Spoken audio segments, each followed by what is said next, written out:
L'humanité compte près de 8 milliards de femmes et d'hommes en 2022 et en comptera probablement autour de 10 milliards en 2060. Mais au-delà, combien la Terre comptera d'êtres humains? Les projections sont incertaines à long terme. Beaucoup dépendra du nombre d'enfants que les familles auront demain. Dans le modèle de la transition démographique, la fécondité se stabilise au niveau assurant le remplacement des générations lorsque la mortalité est basse, 2 enfants en moyenne par femme. Les Nations Unies ont imaginé un scénario où les familles auraient demain exactement 2 enfants en moyenne chacune. La population mondiale, une fois atteint 10 milliards, se stabiliserait alors à ce chiffre.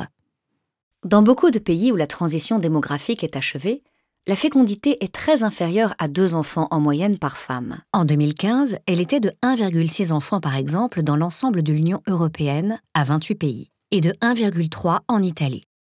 Si la famille de très petite taille devient un modèle se répandant dans l'ensemble du monde de façon durable, la population mondiale, après avoir atteint un maximum de 10 à 11 milliards, diminuerait inexorablement jusqu'à l'extinction à terme.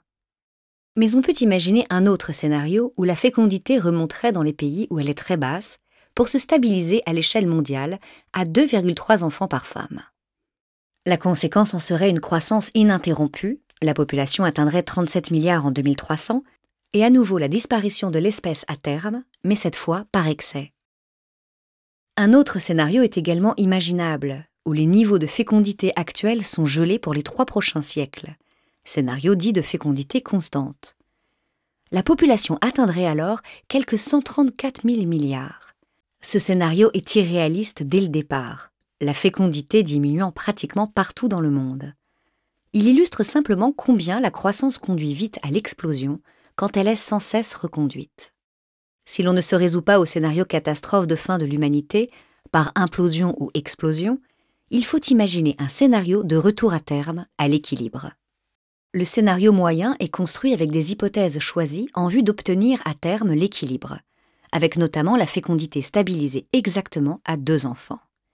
Il n'est pas plus réaliste que les scénarios de fécondité basse et haute. Il indique simplement le chemin si l'on veut que l'espèce humaine ne disparaisse pas, en tout cas pas dans les prochains siècles. Les êtres humains sont en voie de maîtriser la croissance de leur population.